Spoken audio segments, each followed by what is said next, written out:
Pourquoi, dans un État qui se dit État de droit, on n'est pas capable d'appliquer la loi? Pourquoi on a une totale impunité des personnes qui sont censées subir la rigueur de la loi? C'est pas compréhensible. Mais quelqu'un vient et puis il prend 20 milliards, il prend 600 milliards, il prend 100 milliards, et puis il ne se passe rien du tout. Est-ce que quelqu'un a déjà été condamné pour un quelconque détournement dans ce pays? Sinon, que dit la loi sur ce genre de situation? Quand quelqu'un a détourné quelques milliards au guichet unique, qu'est-ce qui s'est passé par la suite? Que disait la loi à ce moment précis? Les gens ont détourné les fonds pour la rénovation de l'université. La loi dit quoi? Et puis qu'est-ce qui s'est passé? Il y a eu encore le cas de Snedaï et de l'ONESI. C'est-à-dire qu'on s'est doté d'une cour des comptes qui est venue et puis qui a fait un point.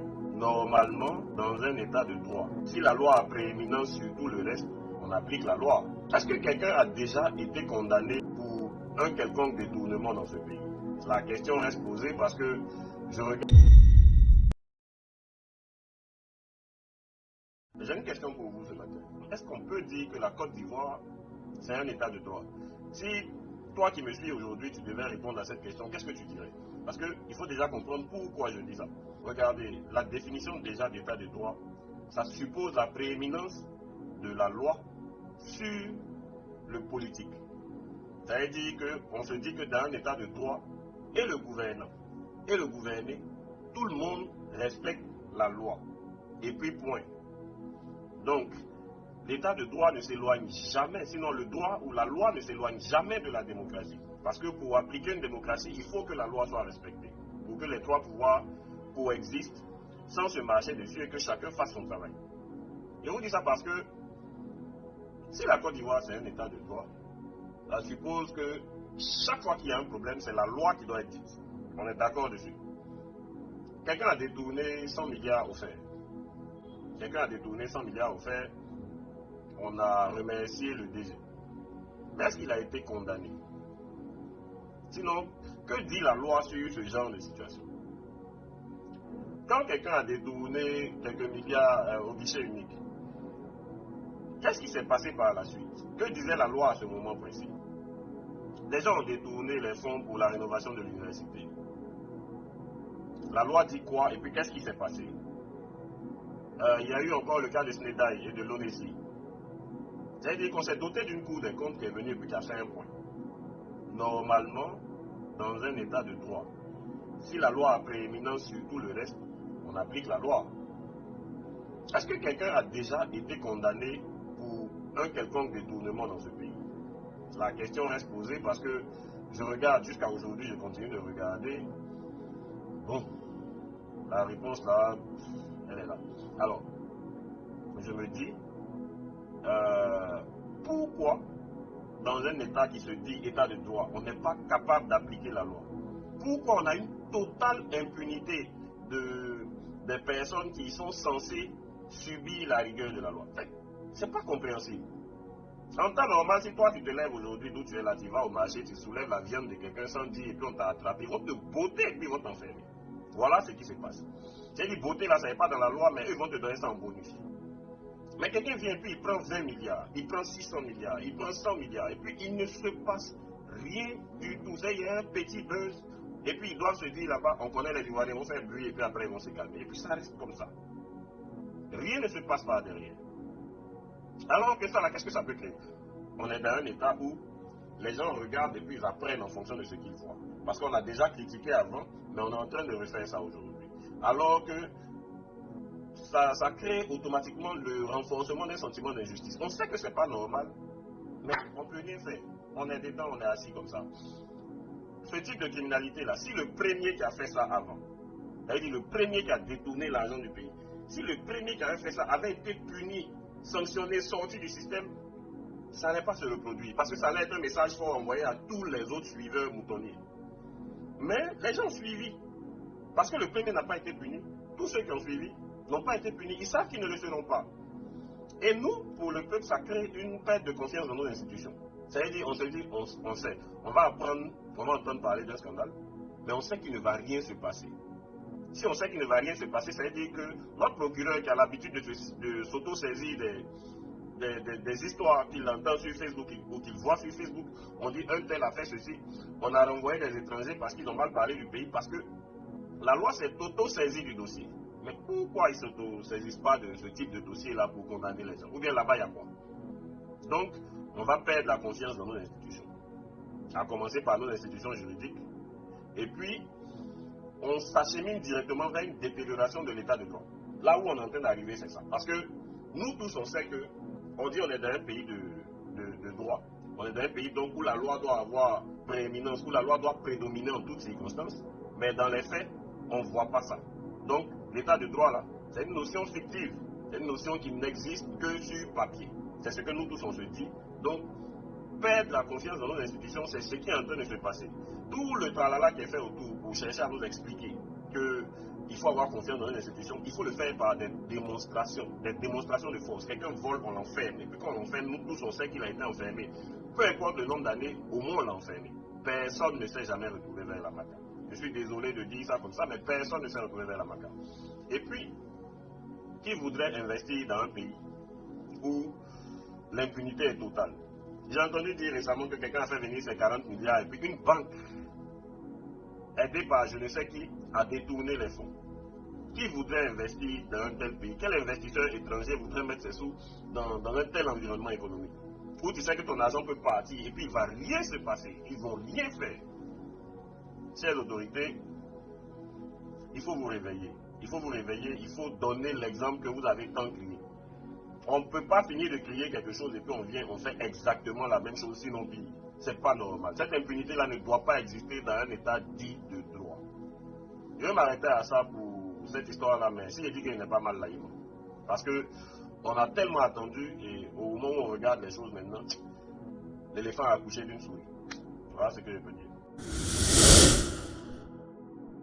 Excusez-moi pour ce que je dis, mais on est obligé à un moment de ne plus se taire. La Côte d'Ivoire est devenue un pays d'anomalie, mais en parfaite inconformité avec ce qui était prôné autrefois. Nos dirigeants essaient de nous faire accepter que des choses que même ils ont combattues avant sont devenues aujourd'hui normales. Un gouvernement qui était dans l'opposition, qui a lutté fermement contre le pouvoir en place à l'époque. Donc, il disait que le riz était cher. Il disait que l'huile était chère. Il disait que le gaz était cher. Il disait que le carburant était trop cher. Il disait que la viande était chère. Et qu'on ne pouvait pas mettre tout ça sur le compte de la guerre. Dieu merci, il les a écoutés. Ils sont passés au pouvoir. La guerre est finie. Et puis, le riz est toujours cher, mais ça a augmenté.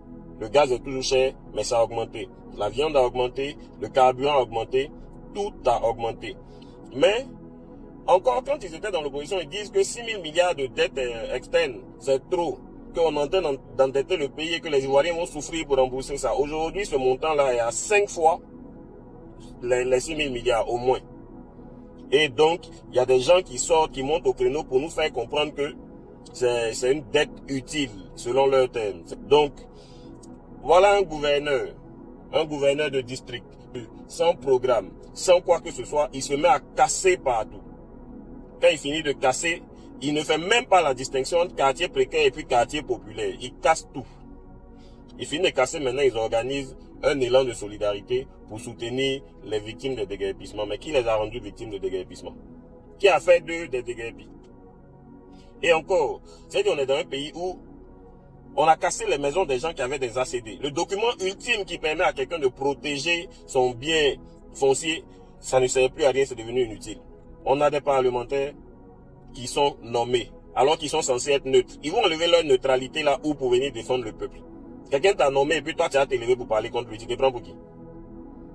Voilà des députés qui ont fait de vraies campagnes. Tu manges, le député est dans ta maison. Tu es dans un restaurant, il est avec vous là-bas, il a des choses à expliquer. Les jeunes jouent au foot, il veut jouer avec eux. Partout où vous êtes, même à la maternelle, ils veulent aller s'asseoir là-bas pour montrer qu'ils sont aux côtés des populations. À peine élus. J'ai dit souvent ils sont indépendants et puis à peine élus, ils changent de bord. Ils se retrouvent dans un autre parti politique. À peine élus, ils deviennent silencieux face aux problèmes de la nation, à tel point qu'on se demande si c'était les mêmes personnes là qui étaient à nos côtés pendant tout ce temps-là pour parler des problèmes. Certains même ont tapé leur poitrine pour dire, moi élu, il n'y aura plus jamais de ceci, il n'y aura plus jamais de cela. Le Parlement, il y a un seul qu'on reconnaît comme député de la nation. Je ne vais pas citer son nom, vous savez qui c'est. Et ça continue. C'est-à-dire que pendant que des gens qui étaient autrefois opposants ont combattu pour se retrouver au pouvoir et puis ne sont pas capables d'inverser des situations qu'ils ont décriées, aujourd'hui, pour pouvoir rattraper toutes les sorties financières en désordre, c'est-à-dire que là maintenant, ils sont en train d'entrer dans une intensification de la fiscalité. Donc à tous les niveaux, l'État fonctionne. Tous les organismes d'État se mettent à réfléchir pour savoir comment ponctionner la population, comment traire la population jusqu'à l'os. Donc, tu as par exemple le Burida qui se lève aujourd'hui et puis qui dit qu'ils vont fonctionner maintenant dans les églises et les mosquées. C'est-à-dire que même quand on t'envoie, il faut savoir t'envoyer. Je disais déjà dans le temps que c'était pas normal que des gens s'invitent dans des cérémonies privées des gens. Mariage, vous venez vous inviter, soi-disant parce qu'on joue la musique, alors que vous pouvez prendre l'argent là à la mairie. Aujourd'hui, c'est dans les églises que vous êtes arrivés. Et je vois un de leurs gars qui est zélé sur les réseaux sociaux. Je l'ai vu récemment faire un post sur le petit Oseta pour pouvoir répondre de quelque chose qui est tombé dans le domaine public. On dit on va fonctionner dessus. L'enfant a réagi, il lui a répondu et il était fier. Mais je ne suis pas pressé. En temps opportun, on va pouvoir donner des éléments de réponse. Nous, on n'a pas besoin d'utiliser le droit pour vous répondre. On veut utiliser la logique pour vous dire que jamais vous n'allez commencer ce que vous êtes en train d'initier. Actuellement, vous êtes en train d'essayer de nous faire accepter l'idée. Mais on va pas accepter. On va pas accepter cette idée. Ça va pas passer même. Oubliez. Voilà aujourd'hui, on peut même plus payer le carburant avec les cartes bancaires ou même les cartes Visa. On peut plus payer le carburant avec les monnaies virtuelles, Orange Money et autres. Si tu veux payer du carburant par carte aujourd'hui, il faut avoir la carte de la société que tu pratiques. Donc si tu prends chez Total, il faut avoir une carte Total que tu as rechargée. Et il se trouve que justement Total a créé une plateforme où toi-même, tu fais leur travail à leur place. C'est-à-dire que tu recharges ta carte. Et puis, parce que tu as rechargé ta carte sur leur plateforme, tu vas devoir débourser désormais 0,5% du montant de ton rechargement en plus parce que tu utilises leur plateforme. Ce qui va se passer, c'est que tout le monde va recommencer à sortir de la monnaie liquide pour aller payer son carburant. C'est ce qui va se passer. Le ministère du Commerce a lancé un système de carte de commerçant. Et c'est obligatoire. Chacun doit avoir sa carte de commerçant. Des gens qui payent pour avoir un registre de commerce. Des gens qui payent pour faire un rattachement fiscal. Des gens qui payent partout. Qui payent des patentes, qui payent tout, vont encore payer des cartes de commerçants et qui sont normalement proportionnelles à leur niveau d'activité. Où est-ce qu'on va? En fait, à la longue, ce pays-là va devenir un pays de fraudeurs. Parce que vous nous ponctionnez tellement qu'on va se sentir obligé de ne plus déclarer les entreprises, de ne plus déclarer les chiffres d'affaires. Ton entreprise à Adjamé, tu peux dire qu'elle est à Yopougon, et puis on s'en fout. S'ils t'ont trouvé, c'est ça. C'est ce que ça va devenir. Ayez un peu pitié du peuple, s'il vous plaît. Ayez un peu pitié des Ivoiriens. Ayez un peu pitié des personnes que vous avez juré de défendre, et puis faites ce pourquoi vous êtes venu au pouvoir. Aujourd'hui, je voudrais m'adresser à notre président de la République, avec tout le respect que je lui dois.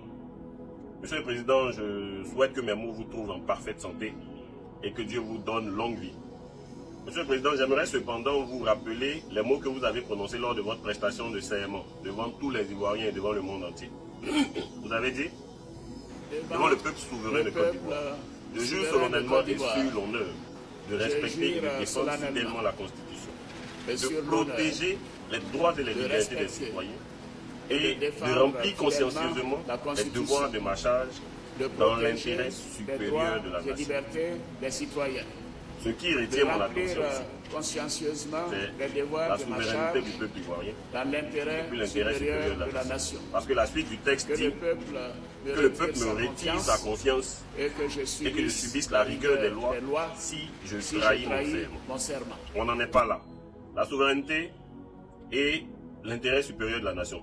Monsieur, au nom de ces deux notions, la souveraineté qui nous donne le droit de choisir ce qu'on veut, qui nous a donné le droit de vous choisir, vous comme président, qui nous donne le droit de refuser des choses qu'on ne veut pas, et notre intérêt supérieur que vous avez juré de protéger et de défendre.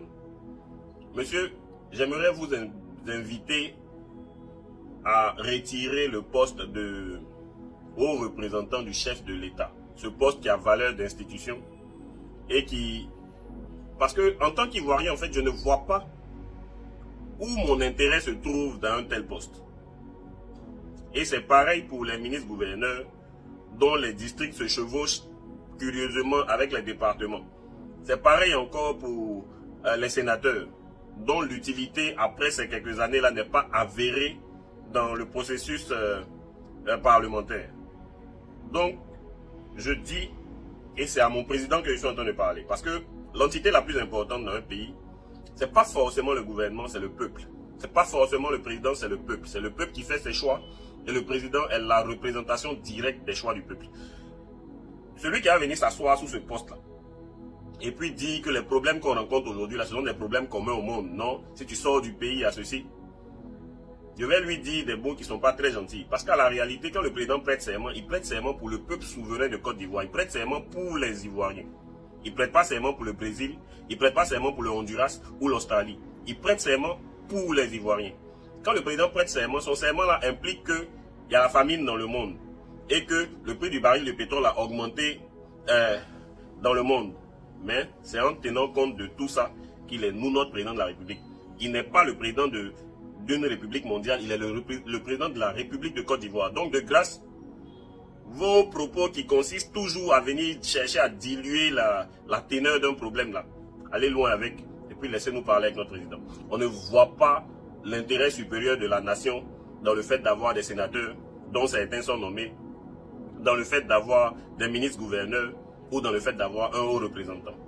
Avec le système qu'on a, même le système présidentiel dans lequel nous sommes, logiquement, on ne devait même pas avoir non plus de vice-président de la République. Mais on a. Pour le moment, les choses pour lesquelles notre président a fait des choix, ces choix-là, en ce qui concerne ces personnages, n'ont pas encore été avérés. Donc, Monsieur le Président, je vous invite avec tout le respect que je vous dois, à, si c'est possible, supprimer ces postes-là, afin de nous donner le signal que vous, à la tête de l'État, êtes en train de restreindre. Parce que c'est le peuple qui souffre aujourd'hui, c'est nous qui subissons de plein fouet toutes les taxes, toutes les ponctions, toutes les redevances. Mais le gouvernement grossit, le nombre est pléthorique, et puis c'est pas fait pour nous rassurer, c'est pas fait pour nous arranger. Donc j'ai parlé en espérant ne vexer personne, j'ai parlé en espérant ne manquer de respect à personne, à part les gens qui vont venir dire que les problèmes sont partout dans le monde.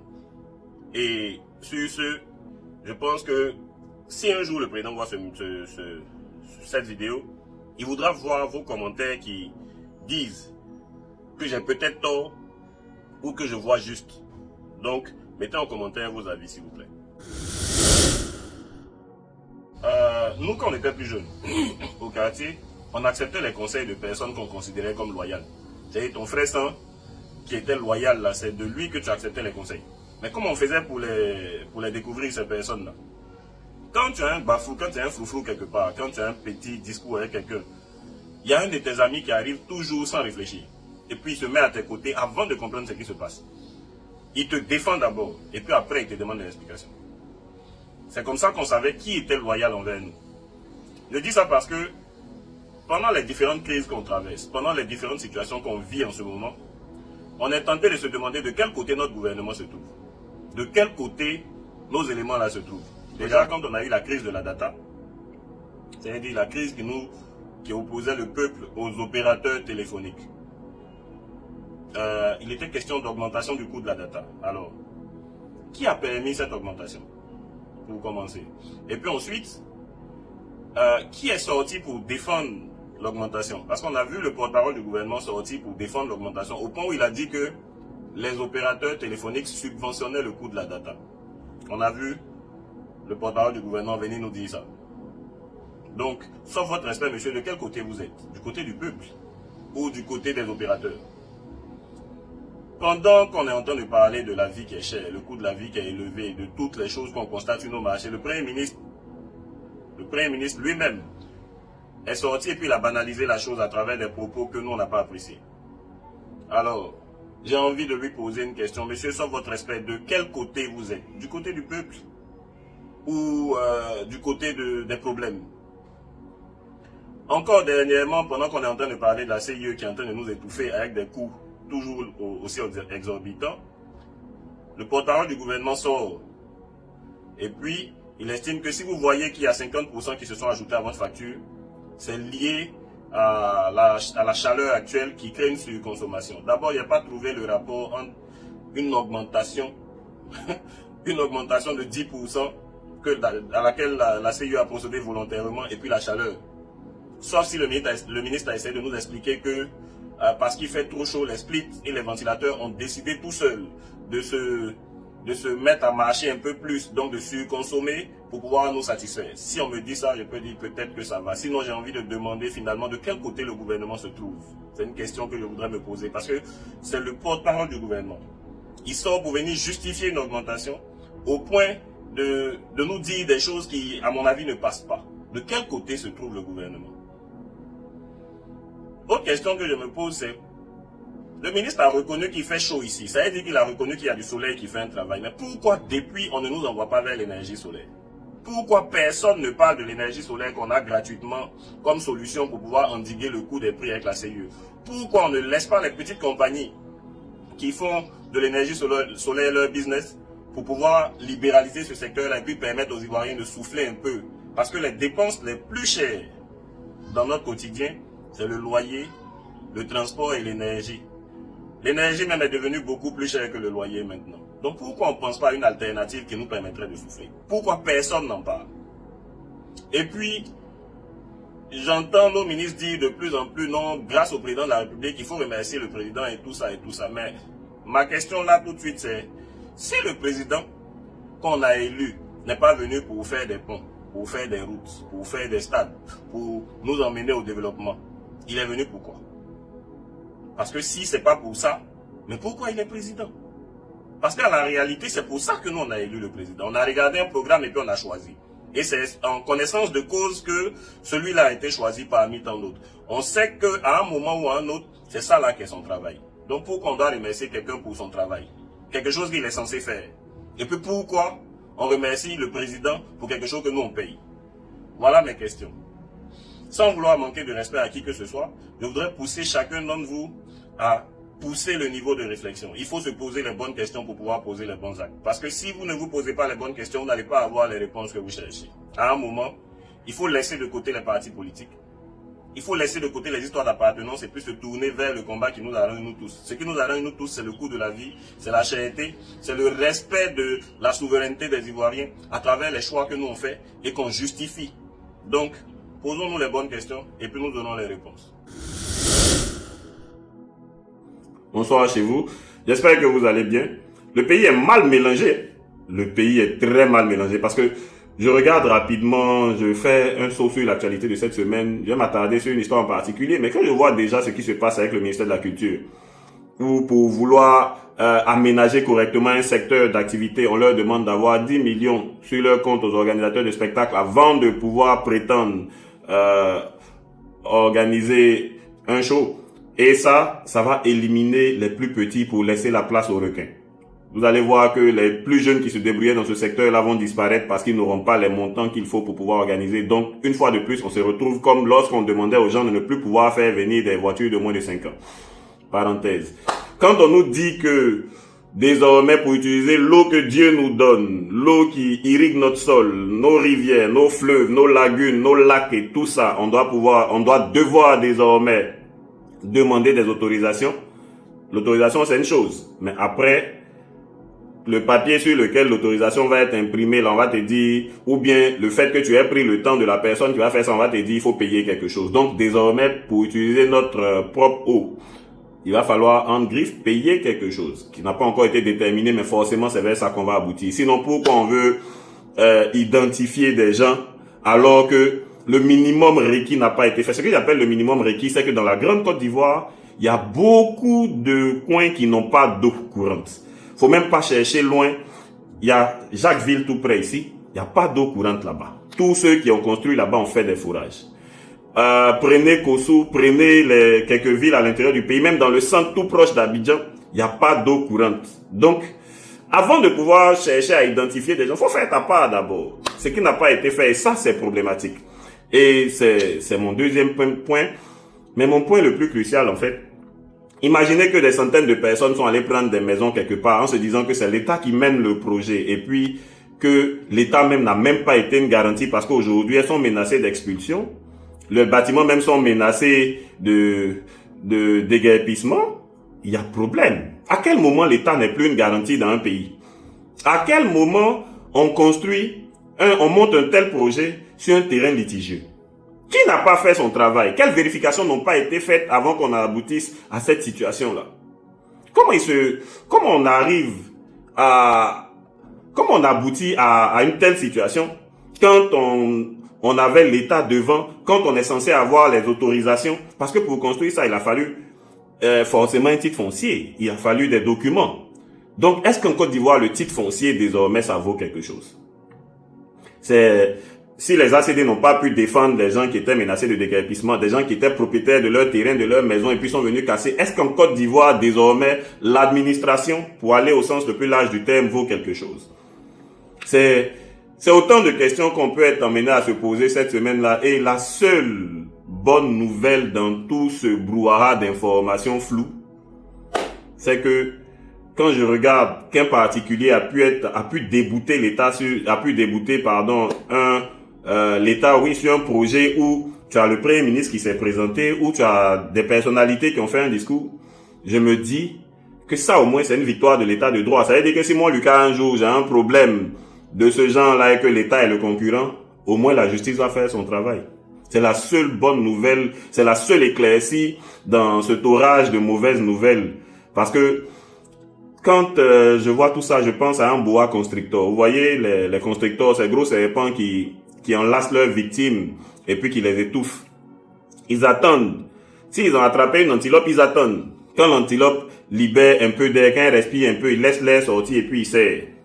Quand il y a un peu d'air qui sort, il serre jusqu'à ce que sa victime ne puisse plus respirer et puis elle meurt par asphyxie.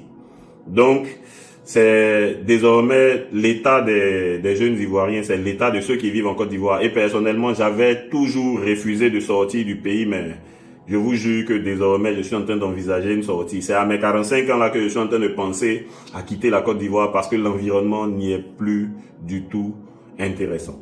Je vais m'arrêter à ça, on va développer tous ces sujets-là en semaine pour voir ce que ça donne. Et je ne vous parle même pas encore des supermarchés. Vous savez que chaque fois qu'un supermarché tire un reçu désormais, vous avez payé 15 francs aux impôts. Parce que les 15 francs que eux ils payent là, forcément ça va se répercuter sur le coût de la marchandise. Donc quelqu'un va devoir rembourser, c'est le consommateur qui paye. Il y a beaucoup de choses qui ont changé. Il y a beaucoup de choses qui sont en train d'être plus compliquées. Et on s'étonne que les gens se tournent sans vouloir faire l'apologie vers le blanchiment. Pourtant, qu'est-ce qui est mis en place en fait pour pouvoir faciliter la vie aux jeunes Ivoiriens? Quand dans un pays, la jeunesse commence à vouloir partir, quand elle dit partir, je parle de quitter le pays, Canada, États-Unis, France, Belgique, partout, c'est qu'il y a un problème. Et je veux louer aujourd'hui la force du peuple ivoirien parce que les Ivoiriens sont forts. On pense qu'on est immature. Les gens pensent qu'on est inconscient de ce qui se passe, mais en fait, je pense que cette immaturité-là, c'est le moyen que les gens ont trouvé de pouvoir passer les problèmes, de pouvoir éviter de se suicider, de pouvoir éviter de devenir fou. Parce que si on veut s'asseoir, regardez un pays où, il y a quelques mois, on nous bassinait avec l'histoire de CEMU. CEMU par si tu veux inscrire ton enfant d'abord, il faut que tu aies fait l'inscription CEMU. Tu veux pouvoir passer un concours, il faut avoir fait l'inscription CEMU. Tu veux pouvoir faire quelque chose, il faut avoir fait CEMU. Tu veux te marier, il faut faire CEMU. Maintenant, où est la CEMU en question? Où sont les effets de cette CEMU? Est-ce qu'on les ressent concrètement dans notre système de santé en Côte d'Ivoire? Est-ce qu'on ressent les effets de la CEMU? Je vous le demande, pour vous qui pratiquez, parce qu'il y a des gens qui ont commencé à être prélevés depuis longtemps.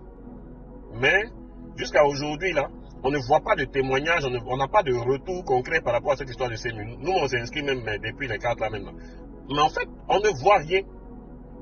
Je prends encore les augmentations intempestives.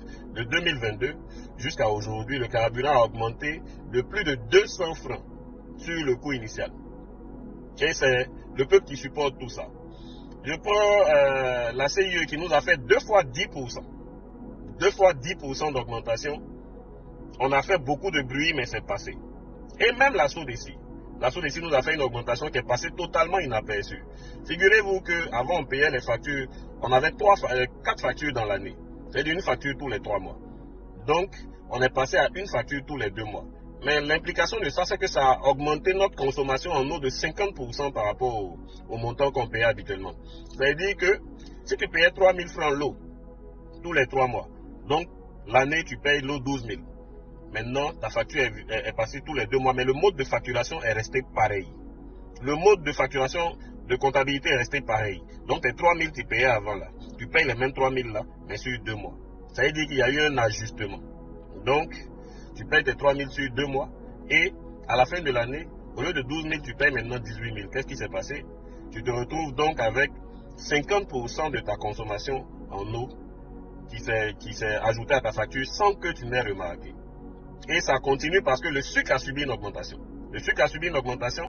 Donc, à la réalité, le peuple ivoirien est fort. Le peuple ivoirien est très fort.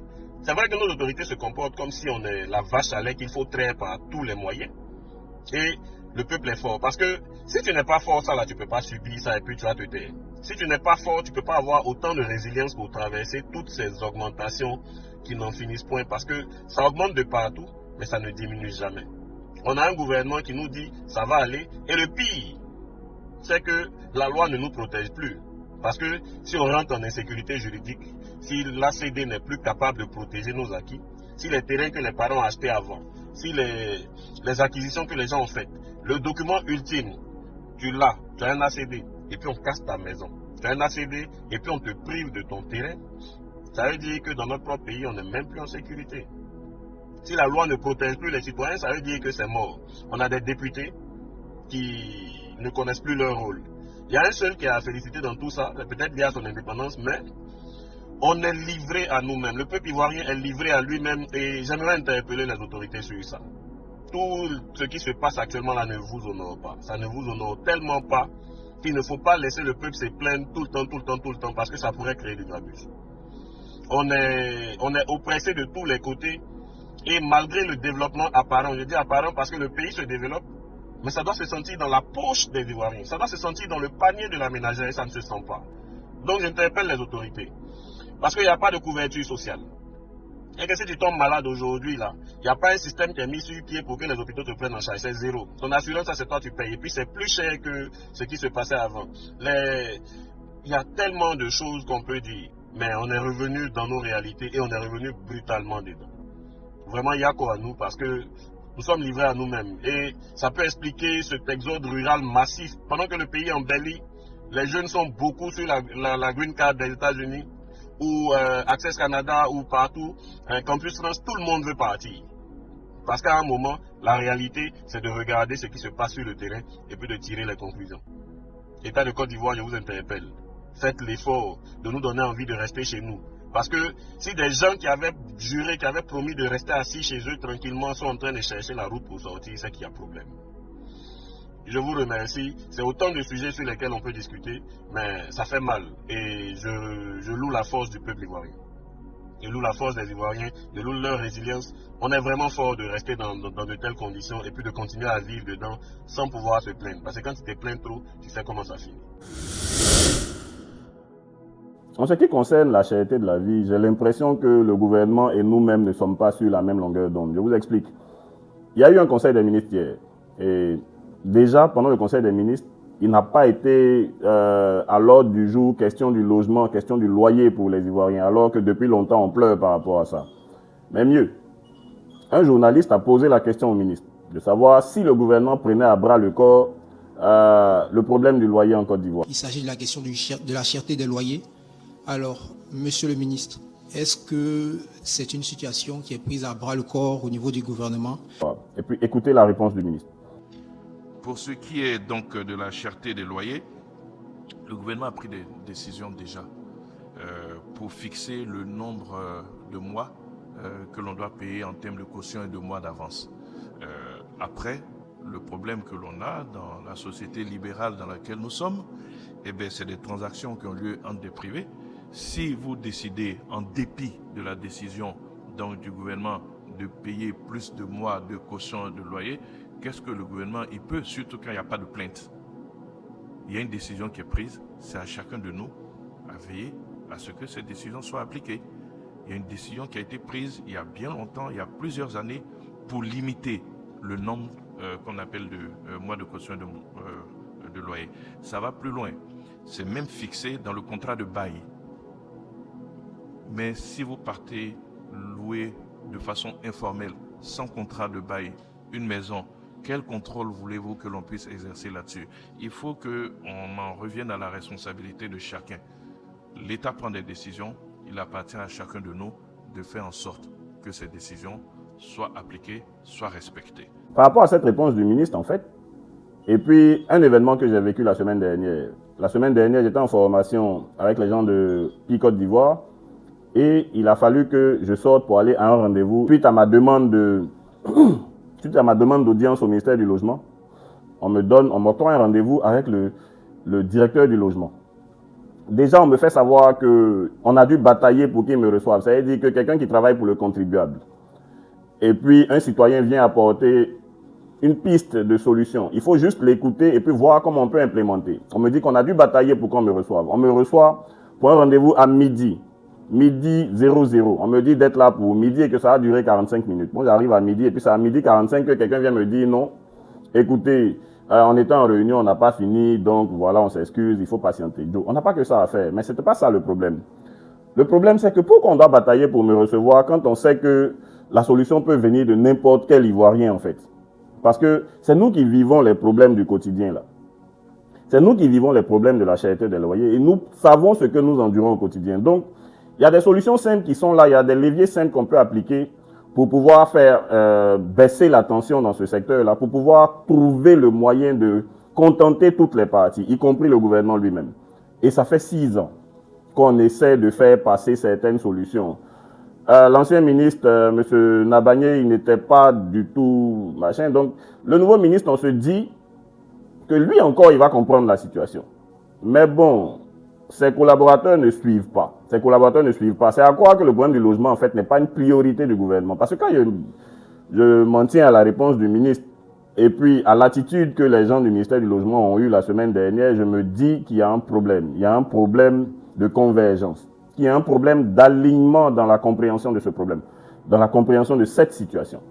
Et donc, je fais l'effort de monter au créneau une fois de plus, mais cette fois-ci, c'est pour que les voix n'aillent pas dans tous les sens. J'ai vu la semaine dernière que les képis rouges sont sortis, les gars, pour le même problème. J'ai vu que Franck Balo-Bizoro parle du même problème. Ce que j'aimerais demander aux uns et aux autres, en fait, ne parlons pas de façon divergente.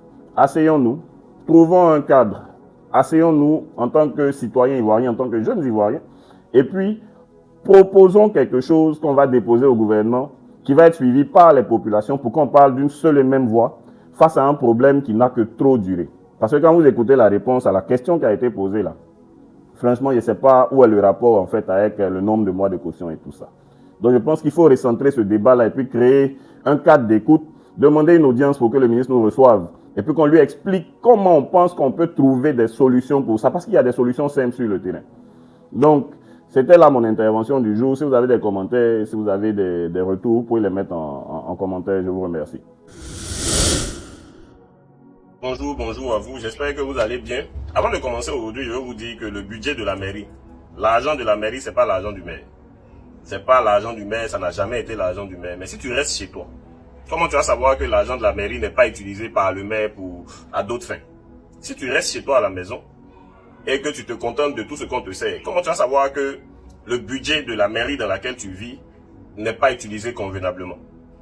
Parce que le concept, en fait, la Côte d'Ivoire avant tout, la Côte d'Ivoire d'abord, le concept CIA, comme on va l'appeler, ce concept-là ne doit pas être juste un concept, ça doit être une façon de vivre, ça doit être une façon d'avancer. L'Ivoirien nouveau, l'Ivoirien qui se rééduque, en fait, doit être conscient du fait que dans sa façon d'avancer, il doit regarder les détails. Avant, ça ne t'intéressait pas ce qui se passe au conseil municipal. Or, tu as le devoir d'aller voir ce qui se passe là-bas. Si pendant un conseil municipal, le maire se rend compte que la population est présente, parce que pour le conseil municipal, l'endroit est fixé d'avance, les dates sont fixées d'avance. La loi oblige les collectivités ou les mairies à avoir 4 conseils municipaux dans l'année. Ça veut dire, en partant de janvier, tu vas avoir mars, juin, septembre et décembre. Donc, c'est pendant ces conseils-là qu'ils vont dire, par exemple, ils vont faire l'état des lieux de la mairie. C'est pendant ce conseil-là qu'ils vont venir faire l'état des lieux des dépenses, ce que le budget a approuvé ou adopté, et puis comment ça a été utilisé par la suite. Mais si toi tu ne vas pas, comment tu vas savoir que l'argent là a été utilisé autrement? Ça, c'est la première chose. La deuxième chose, c'est que quand tu dis que tu es un Ivoirien nouveau, quand tu dis que tu as traversé beaucoup de choses et que tu veux que ça change, le changement là commence par toi, ton attitude d'abord. Donc, désormais, il faut te rapprocher de la mairie, de la commune où tu es, et puis avoir les dates de ces conseils-là. ils ont le devoir de rendre ça public, même si vous ne pouvez pas parler. Par contre, si tu n'as pas pu parler là-bas parce qu'on t'a pas donné la parole, il faut leur faire un courrier et puis tu vas déposer. Tout ce que tu veux, ils vont te donner. Parce que le truc, c'est que on est resté à l'écart de tellement de choses. Se disant que bon, un maire élu, il est élu, c'est fini, on passe à autre chose. Alors que dans sa gestion de la commune, on peut avoir notre mot à dire dedans. S'il a dit que l'argent qui est venu là, c'est pour faire 3 écoles et qu'il n'y a que 2 écoles qui ont été faites, il a le devoir de justifier pourquoi la 3e école n'est pas faite. L'argent est parti où? Le budget de la mairie, c'est pas l'argent du maire. Le budget de la mairie n'a jamais été l'argent du maire. Tant que tu te dis ça et que tu vois des anomalies dans la commune, toi, tu peux signaler par courrier ou mais tu peux appeler pour que les gens viennent faire ça. Si ça fait partie, bien sûr, de leurs prérogatives, si c'est de leur ressort. Il faut vivre différemment. Il faut voir la Côte d'Ivoire comme un champ où tout le monde a sa part à faire pour que la récolte soit bonne. Il faut voir la Côte d'Ivoire comme un chantier où, avec les autorités, nous tous on met la main à la pâte. La Côte d'Ivoire d'abord, faut pas que ce soit juste un concept. Mettez vos mains à la pâte, allez voir les conseils municipaux, allez assister aux conseils municipaux, c'est important. Je vous remercie. Bonjour chez vous, j'espère que vous allez bien. La Côte d'Ivoire fait pitié quand même. On est devenu le cobaye de tout le monde. Parce que quand tu n'es pas cobaye de quelqu'un, il y a des choses qu'on n'essaie pas sur toi. Regardez. Regardez 3 captures Yango. 3 captures Yango livraison. Et puis, posons-nous ensemble la question, qu'est-ce qui peut faire que quelque chose qui était dans les normes jusqu'à récemment, on n'est pas en pleine fête, on n'est pas dans une situation particulière et puis ça a augmenté? Qu'est-ce qu'on ne nous dit pas? Est-ce qu'il y a un ministère qui est chargé de gérer ça? Je pense notamment au ministère du Commerce ou même au ministère des Transports. Mais pourquoi ça doit se passer comme ça?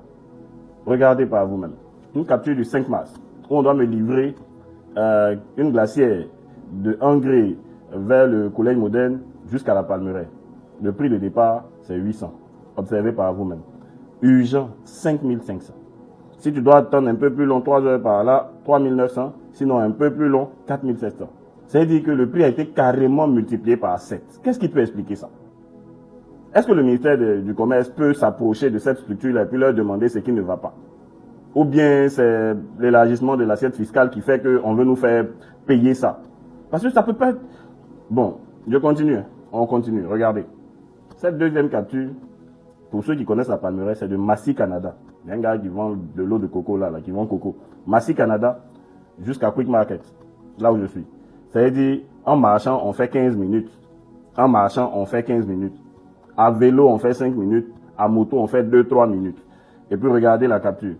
Il y a 2 choses qui me dérangent sur la capture. On dit livraison à moto à partir de 300 francs. Urgent, 3900 francs. Ça a été multiplié par 13. 13 fois le prix de départ. Un peu plus long, 3400 francs. Mais si tu dois venir en 3 heures, ça fait 2800 francs. Je vous mets la capture pour que vous puissiez apprécier. Mais, en temps, ça commence à partir de 300 francs. Ça veut dire que 300 francs doit être parmi les formules qui ont été proposées. Quand on dit que c'est à partir de 300, ça veut dire qu'il y a un des services là qui doit coûter au moins 300 francs. Mais, on met à partir de 300 et puis on met en 3 heures 2800, un peu plus long 3400, urgent 3900 francs. Je demande à notre ministre des Transports de se rapprocher de cette structure-là, de dépêcher des gens pour aller voir ce qui ne va pas chez eux. Maintenant, si c'est une affaire d'assiette fiscale élargie, si c'est les impôts de Côte d'Ivoire, comme à leur habitude, qui sont entrés dedans et qui ponctionnent quelque chose pour ça qu'on veut nous faire payer, que les gens aient le courage de venir nous dire ça en face. Qu'ils montent au créneau pour nous dire, ah, c'est nous, on a fait que ça a augmenté. Au moins, on va grogner, mais on va comprendre. Même si on n'accepte pas, on peut rien faire. Parce que ici, tu te plains, prison. Tu sors pour marcher, prison. Tu parles un peu fort, prison. Donc, on va accepter notre sort comme ça, comme c'est ce qu'on veut nous faire comprendre. Parce que qu'est-ce qui va expliquer que Yango se comporte comme ça, si c'est pas nous, on est devenus les cobayes de l'Afrique de l'Ouest? Je suis là, je regarde ça, il est mal, mais tu sais même pas à qui tu vas te plaindre. Quand tu écris à leur service client, il y a personne qui te répond. Qu'est-ce qui peut expliquer ça? Qu'est-ce qui va expliquer ça? Non, la Côte d'Ivoire, non, c'est pas possible. Bonsoir chez vous, j'espère que vous allez bien. La plupart des experts en gestion de finances personnelles, comme la tante Annie, ils disent que d'un salaire, le loyer doit faire maximum 30%. C'est-à-dire gros maximum, un tiers du salaire. Donc, si tu as 300 000, ton loyer doit tourner autour de 100 000. On sait que dans une famille ivoirienne, en moyenne, les gens sont 4. En moyenne, hein, je parle pas de nos familles qu'on connaît là. En moyenne, les gens sont 4. Et puis on sait qu'en Côte d'Ivoire, en moyenne, les gens touchent entre 200 et 350 000. C'est eux là qui sont beaucoup. Donc, les questions qu'on peut se poser là rapidement, c'est que où vous trouvez vos maisons de 100 000 et puis vous êtes 4-5 dedans là. Vous habitez quel quartier comme ça? Ou bien, vous ne nous dites pas tout. Parce que si vous êtes dans le secte aussi, il faut nous dire. Parce qu'en vrai, l'équilibre a été rompu entre l'offre, la demande en termes de logement et puis les salaires. Les salaires n'ont jamais suivi cette hausse. Et ça, c'est une réalité. Alors que le logement continue de grimper en flèche et alors que l'État ne suit pas. Alors que M. Bruno Nabagné-Kone ne nous répond pas. Alors qu'on fait tout et puis ils ne se disent pas que nous, on fait partie du peuple et qu'ils doivent nous répondre. Ils ne nous répondent pas, ils ne répondent pas aux courriers, ils ne répondent pas aux interpellations. On va même dans leurs locaux, même pour les voir là, ces championnats. Pourtant, ils sont censés travailler, et ils le disent tous les jours. Ils sont censés travailler pour le peuple. Paye ça là. Si on t'a expliqué et puis tu as compris, c'est qu'on t'a expliqué vite vite. Mais on est dedans, le combat continue. Tôt ou tard, on va finir par se faire entendre. On ne rigole plus. On va interpeller directement nos aînés, les ministres, qui sont concernés par les problèmes qu'on veut soulever. Et aujourd'hui, je voudrais interpeller M. Souleymane Diarra-Souba, qui est le ministre du Commerce et de l'Industrie, ici en Côte d'Ivoire. Il y a quelques mois, j'ai soulevé un problème, le problème du contrôle des instruments de mesure. L'instrument de mesure, c'est tous les instruments qui permettent de mesurer les produits et denrées qu'on achète sur le marché. Que ce soit dans une station, dans un supermarché, partout, vous voulez prendre la farine, de l'huile, des trucs, ça doit passer soit à la pesée, ou soit dans l'instrument qui permet de servir 1 litre, comme par exemple à la station et tout ça. Et l'État a le devoir régalien de contrôler ces instruments-là pour confirmer que les accords, les transactions commerciales sont sûres et honnêtes, qu'on ne nous vole pas et qu'on nous vend les choses au prix réel. C'est-à-dire que la CIE, par exemple, nous donne 1 kWh à environ 800 francs. Si la CIE nous donne 1 kWh à 800 francs, qui nous dit que chaque fois que le compteur l'a fait, tac, c'est 1 kWh qui est passé? S'ils ont modifié, comment nous on fait pour savoir? Si le compteur est truqué, comment nous on fait pour savoir?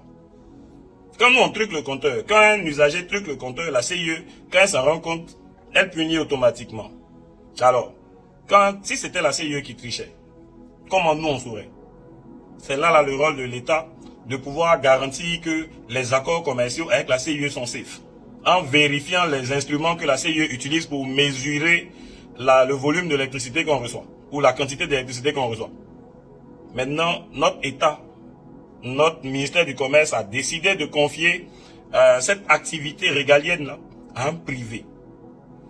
Bon, la conséquence directe de ça, c'est que les prix des denrées qui sont contrôlés là vont augmenter. Parce que là où l'État prend par exemple 10 000 francs pour contrôler une pompe d'une station, le privé prend 100 000. Si le pompiste ou le commerçant de carburant accepte de payer 100 000, il doit bien retrouver ça quelque part. À votre avis, il va retrouver ça où? C'est pour ça qu'aujourd'hui, je voudrais interpeller le ministre du Commerce. Monsieur Souleymane Diarra-Souba, je vais vous envoyer un courrier, je vais passer déposer un courrier dans votre ministère, mais avant ça, j'aimerais savoir quelle est la réponse que vous apportez en tant que ministre à la cherté de la vie. Bien sûr, en dehors du plafonnement des prix, qui est la seule réponse qu'on a reçue jusque-là, qu'on a réussi à décrypter jusque-là. Quelle est la réponse que le ministère du Commerce apporte à la cherté de la vie dont on se plaint tant?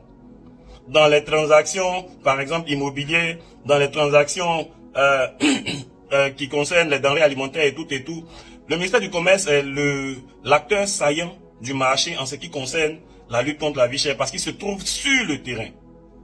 Donc, on ne peut pas parler de lutte contre la vie chère et puis ne pas interpeller directement notre ministre du Commerce. Donc, monsieur le ministre, quelle est la réponse que vous apportez à la lutte contre la vie chère? Surtout que 80% de ce que nous on cherche, ça, c'est les denrées alimentaires. Nous, on veut manger riz. On veut faire un peu de riz gras. Donc, on aura besoin de riz. 1 kilo, là, est-ce que c'est vraiment 1 kilo qu'on nous sert? Huile, 1 litre, là, est-ce que c'est vraiment 1 litre qu'on nous sert? Sucre, 1 kilo de sucre, est-ce que c'est vraiment 1 kilo? Pourquoi le contrôle des instruments de mesure n'a pas encore été ramené aux agents du ministère du Commerce? Pourquoi ça reste encore entre les mains d'un privé? Le privé en question, c'est, je pense, Côte d'Ivoire Métrologie. Donc, la question reste posée et si je n'ai pas de réponse par cette voie-là, je souhaite que mon courrier ait une réponse. Alors, bonjour chez vous. Il y a eu 2 accidents hier. Il y a eu un accident dans la nuit, dans la zone de Cocody. Et puis, il y a eu l'accident de ce bus dans la zone du plateau. Et ces deux accidents ont des similitudes. Dans la façon dont ils se sont produits, c'est parti de l'indiscipline des chauffeurs. Déjà, je tiens à présenter mes condoléances les plus attristées pour les familles qui se sont retrouvées endeuillées et à apporter mon soutien aux blessés et à leurs familles. Mais ces deux accidents-là, en fait, devraient être une interpellation directe pour le ministre des Transports. Monsieur le ministre, ça devrait être votre combat dans un premier temps de commencer à sensibiliser fortement, pas uniquement pour ces fins d'année, mais pour toute la période qui va suivre ensuite, pour toutes les autres années à venir. Il faut sensibiliser, il faut sévir fortement sur nos routes parce que les gens ont des comportements très déplacés.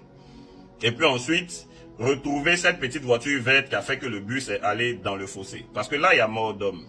Ça ne peut plus, on ne peut plus laisser ça comme ça. Ça m'incite maintenant là à relever par exemple les dysfonctionnements routiers dans les habitudes de nos gars. Sur la route, dès qu'il y a un petit ralentissement, vous avez des gens qui se retrouvent automatiquement sur la voie de ceux qui arrivent en face.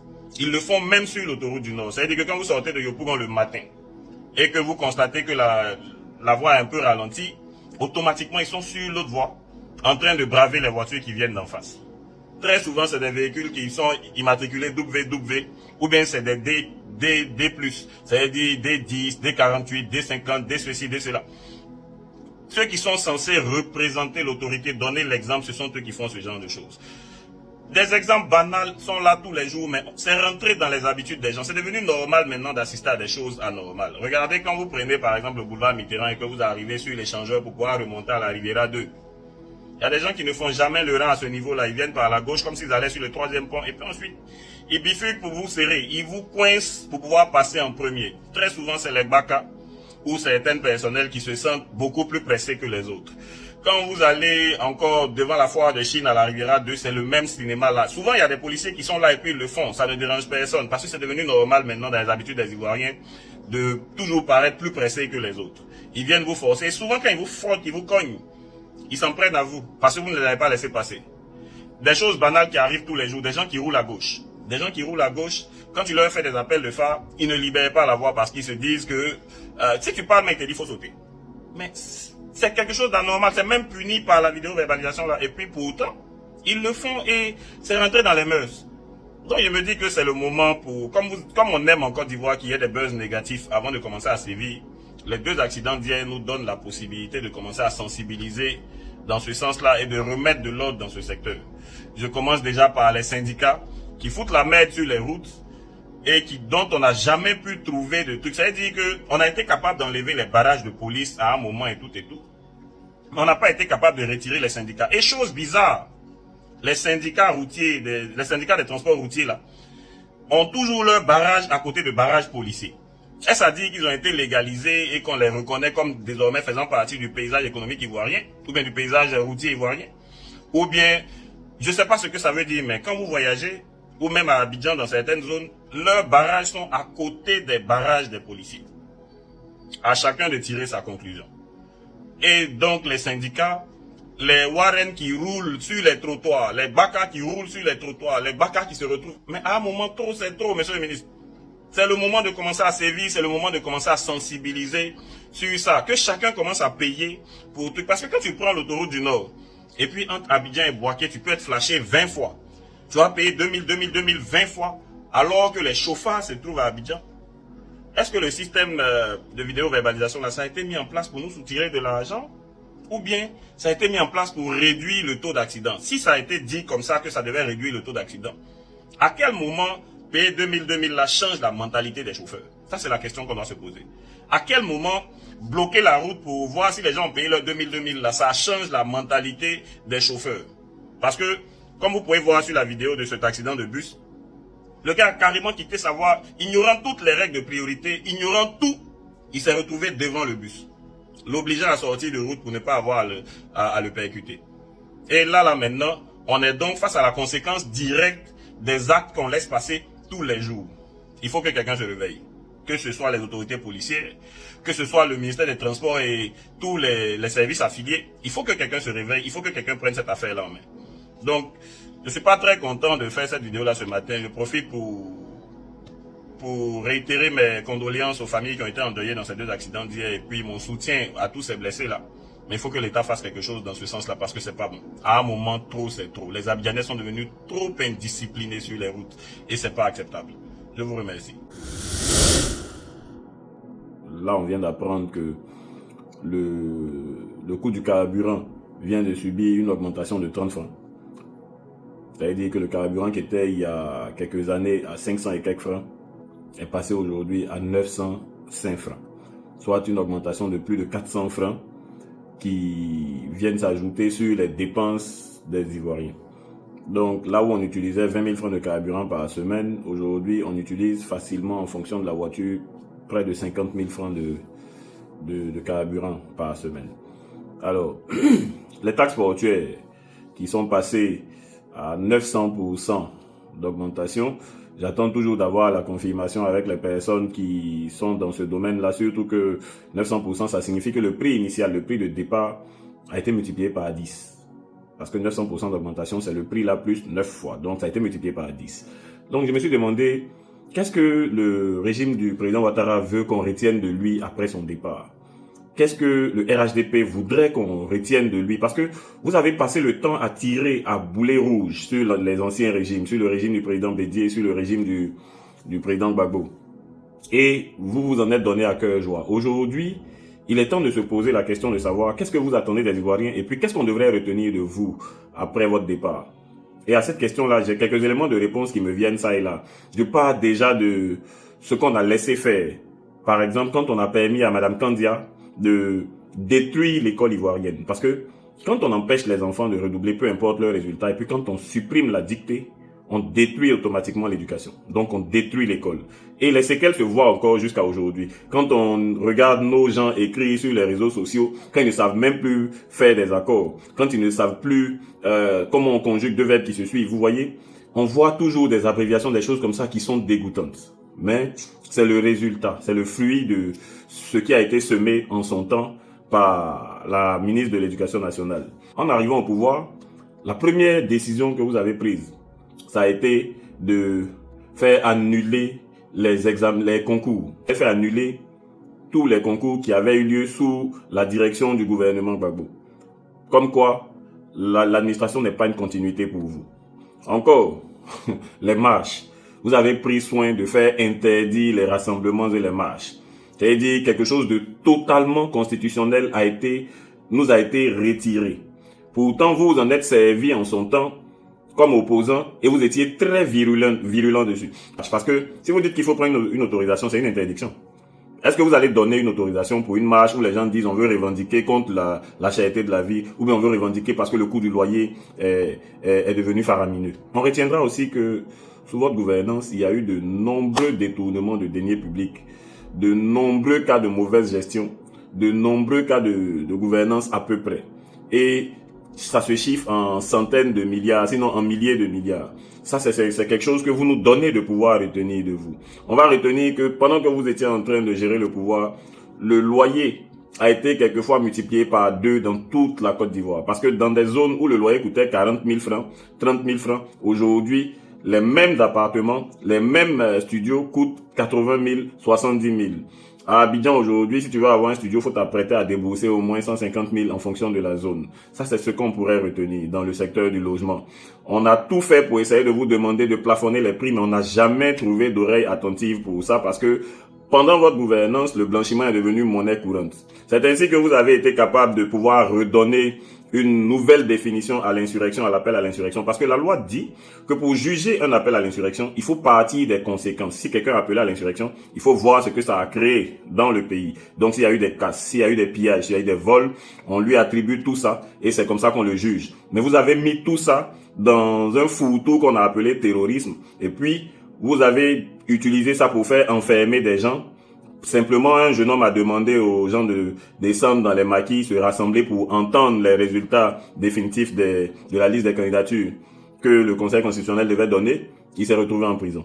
Voilà en fait ce que vous voulez qu'on retienne de vous. Et c'est pas fini, ça continue. Un opérateur économique a fait venir des fonds pour un projet qu'il avait amené ici. 40 milliards de francs qui ont été escamotés.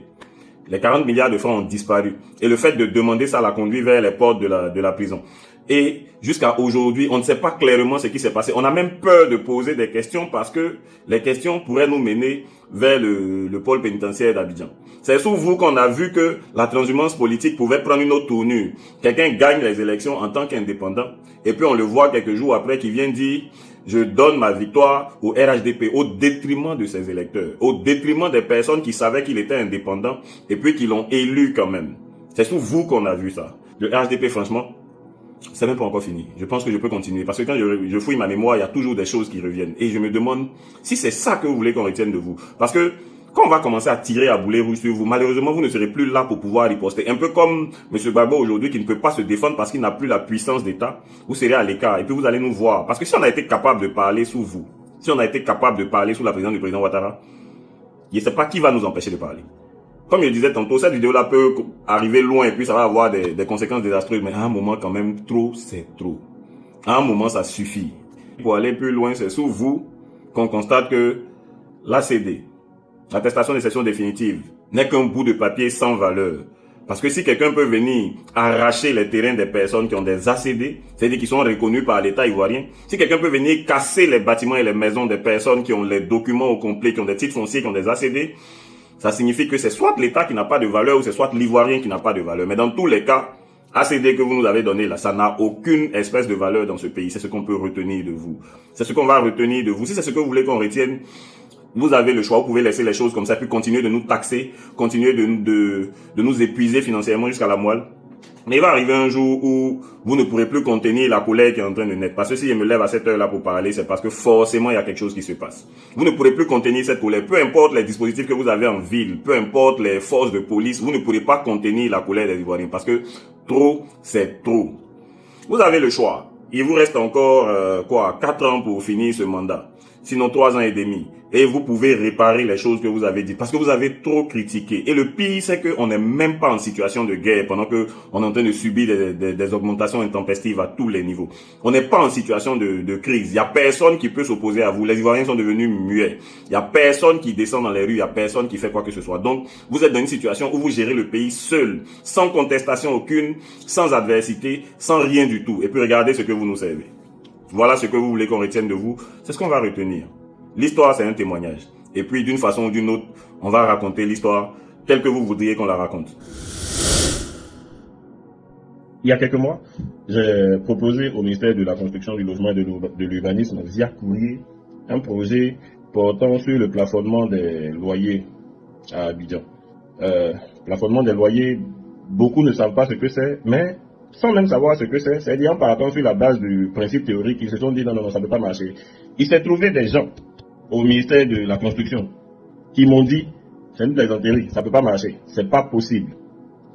Hier, on m'envoie un lien. Je regarde le lien, et puis il se trouve que, vous voyez par vous-même, la mairie de Paris pratique des plafonnements. La mairie de Paris fait signaler les dépassements de loyers dans certaines zones. Mais c'est la même chose qu'on a signalé ici. C'est la même chose que j'ai signalé ici. La raison qui a poussé la mairie de Paris à prendre cette décision-là, c'est la même raison qui m'a poussé ici, sans que je sache ce qui se passe à Paris, à prendre la même décision. Si tu quittes un logement, aujourd'hui à Abidjan, quand tu quittes un logement, le prochain locataire qui vient, si ton logement là, si c'était un studio de 60 000, le prochain qui vient va payer 65 000. Quand tu t'en vas, le prochain vient va payer 70 000. Quand tu t'en vas, l'autre vient, il va payer 75 000. Et ainsi de suite. Si tu reviens dans 5 ans qu'il y a eu 5 locataires différents, tu vas venir trouver que le logement que toi tu as laissé à 60 000 là, désormais c'est 85 000. Et puis tu ne pourras rien changer à ça. Rien n'a changé dedans. Il n'y a eu aucune commodité nouvelle ajoutée. Il n'y a rien eu de nouveau. Le loyer a juste grimpé parce que le propriétaire voulait. Parce que les gens ont laissé faire. Quand on parle de plafonnement, c'est pour permettre justement d'éviter ce genre d'abus là. C'est pour permettre que dans une zone comme Atsekoubé, Yopougon, Koumassi, Trècheville, Makori, ces quartiers d'habitation, ces quartiers résidentiels, ces quartiers presque populaires là, les gens ne se sentent pas obligés de venir déposer leur château là-bas et puis nous prendre des loyers de 2 millions parce que la zone là, le plafonnement. Le problème avec les autorités ivoiriennes, c'est que tant que le projet là n'est pas venu d'un agrégé en pilage d'appui occidental ou bien d'un gars, d'un docteur en... Je ne sais même pas. Tant que le projet ne vient pas d'un étranger, ça ne vient pas de quelqu'un qui a la peau un peu blanche, on ne prend pas au sérieux. Vous nous avez formés ici. Vous nous avez formés ici pour faire face aux réalités locales. On n'a pas fait Harvard, on n'a pas fait Stanford, on n'a pas fait Polytech, on n'a pas fait toutes ces universités mondiales à renommée exponentielle. On n'a pas fait ça. On a fait l'université de Cocody, on a fait Loco, on a fait les petites écoles Ange Noir d'Abobo, on a fait IGES de Yopougon, on a fait lycée Sagidiba même. Et puis, quand vous nous formez ici à Abidjan, c'est parce que vous êtes sûr que votre formation a une valeur et qu'on peut s'en servir après pour devenir l'élite dans ce pays-là et puis changer certaines choses. Maintenant, on vous fait des propositions, vous ne nous écoutez pas, vous ne nous prenez pas au sérieux. Sur la base du fait qu'on a été formé ici, ou bien sur quelle base, on ne sait pas. Il faut que ça vienne d'ailleurs. Donc je suppose que maintenant que vous avez vu que la mairie parisienne travaille sur le plafonnement depuis 2017 et avant, ils ont proposé, ils ont supprimé, ils ont reproposé parce que c'est une réalité aujourd'hui. Il faut permettre aux gens de pouvoir vivre décemment. Ça fait partie de la lutte contre la cherté des prix. Et ça, c'est la base. Si on n'est pas capable de stabiliser les prix, on n'est pas capable de plafonner. C'est pas parce que quelqu'un se lève. Un propriétaire est là, il vient, il met carreau sur son propre bâtiment. Ton espace habitable n'a pas augmenté et puis il augmente ton loyer parce que lui, il a mis carreau. C'est devenu joli là. C'est ce que toi tu manges. À un moment qu'on se prenne au sérieux, chères autorités, prenons-nous au sérieux. J'ai écrit un projet qui s'appelle ECIVEX, École Ivoirienne d'Excellence, en regardant tous les paramètres de ce que nous on a déjà vécu ici, de ce que l'école propose comme enseignement, de ce que les bâtiments et tout ça. On propose un truc, on prend au moins 3-4 ans pour écrire la chose. Et puis quand tu déposes, il y a un gars qui vient, il t'écoute, il fait Et puis quand il finit, c'est fini. Limite, si tu as donné les grandes lignes qu'ils ont percutées, on va reproduire ça sans te faire signe. Sinon, on ne va plus jamais te rappeler. Vous ne nous prenez pas au sérieux, pourtant c'est vous qui avez fait notre formation. Ou bien, autrement, notre formation là, à quelle a bêtisé? Ou bien, c'est un amusement, vous étiez en TFM. Prenez-nous au sérieux. Vous vous souvenez, il y a quelques années, on a cassé le Blue Rock. Le Blue Rock, pour ceux qui sont à la Palmeraie et ceux qui allaient chauffer là-bas, vous savez ce que c'est. Quand on a cassé le Blue Rock, la raison qu'on a donnée, c'était que ce bâtiment-là empêchait l'écoulement des eaux de pluie. Dans la même période et sur la même lancée, on a cassé, on a détruit, réduit à néant les bâtiments des gens, sous le prétexte que ces bâtiments-là empêchaient l'écoulement des eaux de pluie. À partir du moment où on l'a fait, plusieurs autres actions ont été menées à Abidjan pour empêcher la stagnation de l'eau pluvieuse. Alors, force est de constater en 2026 que la pluie a encore fait des dégâts, qu'il y a encore eu des inondations et il y a encore eu des victimes de ces inondations. Il y a un adage qui dit qu'un objectif sans plan n'est qu'un souhait.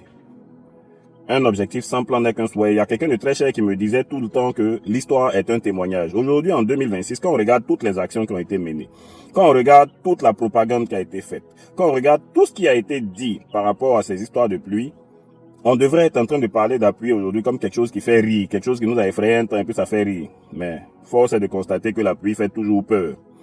Mais le plus dommageable, la situation la plus triste pour moi dans ça, c'est de voir à quel point ce sont les populations qui vont en pâtir. Parce que, comment on explique que les vieux bâtiments qui ont été construits il y a pas mal d'années sont encore debout, tandis que des bâtiments en construction, ou des bâtiments qui ont à peine 5 ans, sont menacés d'effondrement? Comment on explique ça? Est-ce que ça peut s'expliquer par la dégradation du procédé de construction? Ou bien est-ce que ça peut s'expliquer par l'avancée de la corruption? Ou est-ce que ça peut s'expliquer par le fait que les procédures qui rentrent en ligne de compte dans la sécurisation d'un bâtiment ne sont pas suivies, donc sont bâclées? Mais il y a tellement de choses, mais c'est ça qui me fait, qui fait mal. Parce que s'il pleut et que tu as un toit au-dessus de ta tête, tu es tranquille. S'il pleut et que tu es assuré d'avoir une maison qui tient debout et que quelle que soit la force de la pluie, il ne va rien se passer, tu es tranquille. Mais si dès qu'il commence à pleuvoir, tu vois déjà qu'il y a des ruissellements chez toi. Si à la moindre petite pluie, tu te rends compte que tes murs commencent à s'enfler sous la pression de l'humidité. Tu te rends compte que ta maison n'est plus sécurisée. Tu te rends compte que le bâtiment qui n'a même pas 10 ans, c'est déplorable. C'est déplorable. Mais je pense qu'à un moment, le gouvernement doit tirer ses conclusions et puis essayer de changer la stratégie s'il y en avait une. Essayer de changer la stratégie, si stratégie il y avait eu au départ. Parce que sinon, ce qu'on constate là, c'est un échec et un échec cuisant que la pluie vienne nous rappeler chaque année qu'on n'est pas en sécurité en plein Abidjan. Voilà, je vais m'arrêter là. Merci beaucoup. Aujourd'hui, j'aimerais m'adresser aux influenceurs, aux cyberactivistes, à toutes ces personnes-là qui ont pignon sur rue, sur les réseaux sociaux, qui ont la capacité de mobiliser des foules sur les plateformes en tout genre. Il y a des gens qui sont très forts dans les lives, pendant que d'autres, quand ils font des vidéos, c'est rapidement 1000, 2000 commentaires. Alors, quand des gens nous font la confiance de s'abonner, de nous suivre et de partager les contenus que nous produisons, c'est le retour de cette confiance doit se manifester en fait en respect pour ces personnes-là. Et le respect là devrait se sentir dans la façon dont vous vous exprimez, dans le type de propos que vous tenez, dans la façon dont vous parlez des autres, vous parlez de ceux que vous voulez critiquer, dans la façon dont vous émettez vos idées. Je veux dire simplement qu'on peut être en désaccord, mais désaccord total avec une politique sociale, avec une politique tout court. On peut être en désaccord total avec une idéologie, mais sans pour autant manquer de respect aux personnes qui portent cette idéologie-là ou qui portent cette politique-là. C'est-à-dire que je peux ne pas être d'accord avec un ministre dans sa façon de mener la politique de son ministère, mais j'exprime mon désaccord dans le respect. J'exprime mon désaccord dans la considération d'autrui, dans la considération de ceux qui m'écoutent et de ceux à qui je m'adresse. Voilà comment ça marche. Aujourd'hui, on observe des personnes qui, dès qu'elles sont derrière leur caméra, se mettent à insulter, salir, vilipender, traîner dans la boue, atteindre l'honorabilité des gens. Alors, vous espérez quoi par la suite? C'est-à-dire que tu vas t'asseoir pour insulter quelqu'un qui est peut-être père de famille, qui est peut-être mère de famille. Tu vas traîner son nom dans la boue, tu vas le salir de mille et une façons, et puis tu t'attends à quoi en retour?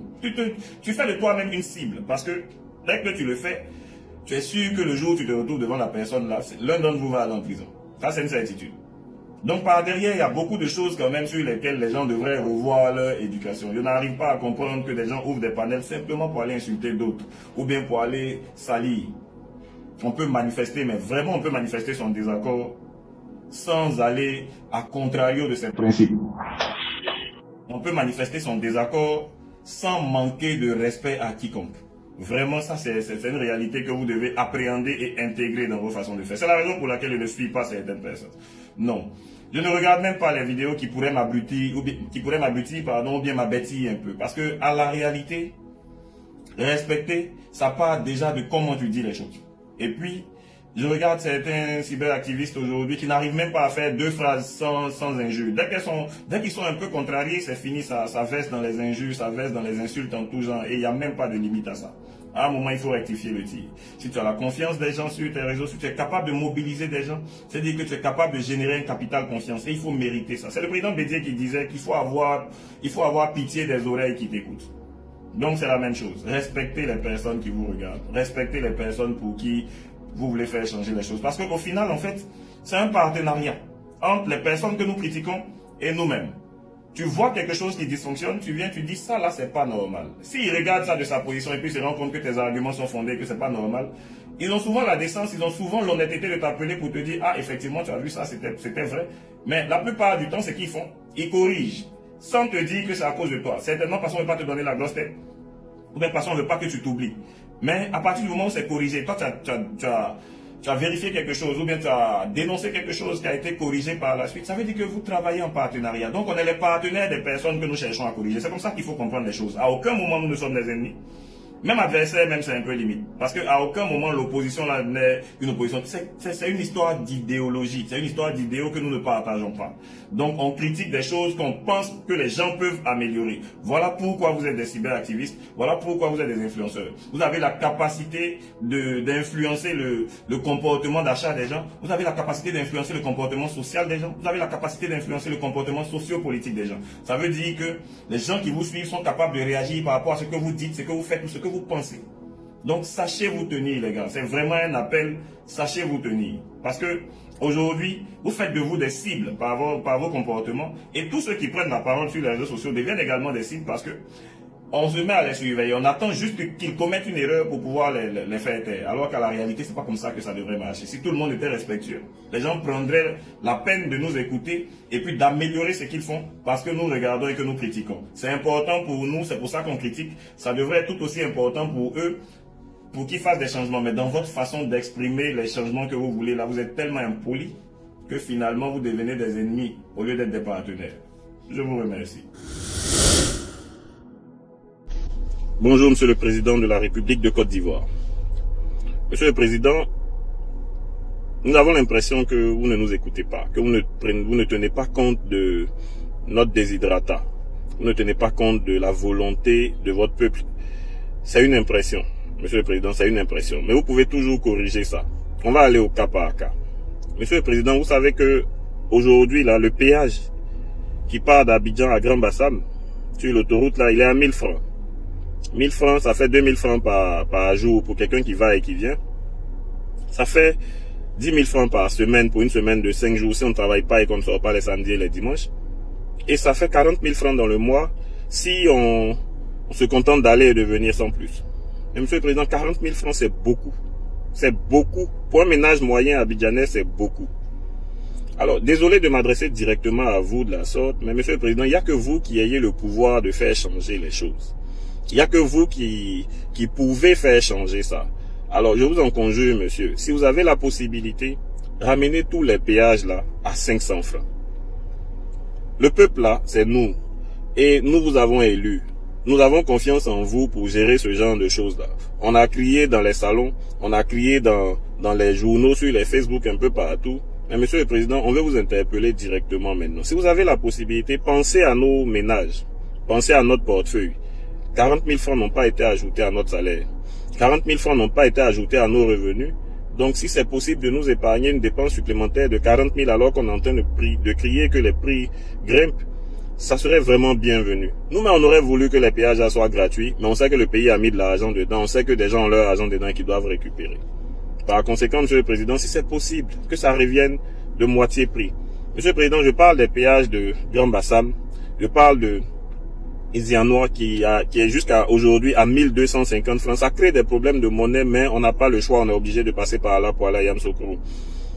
L'autre péage de Saint-Grobo qui est à 1250 francs aussi. Pareil, monsieur le président. Tout ça là, ça peut revenir à 500. Surtout que ça a été déjà exploité depuis un certain temps. Donc, monsieur le président, si c'est possible, ramenez ça à 500. Nous, on va vous applaudir. Et puis, on va vous donner une autre mission. Sinon, pour le moment là, monsieur, c'est un peu trop cher. C'est un peu trop cher.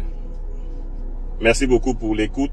Et puis, nous espérons, nous les Ivoiriens, que notre président va nous écouter et qu'il va faire ce qu'il faut pour essayer de réduire la douleur que nous vivons au quotidien. Donc, je vous remercie, monsieur le président, et dans l'attente d'une suite favorable, même si vous ne nous répondez pas, on saura ça dans le quotidien quand on verra que les coûts des péages ont diminué. On a beaucoup d'autres choses à signaler, mais commençons déjà par le péage, monsieur le président. Je vous remercie.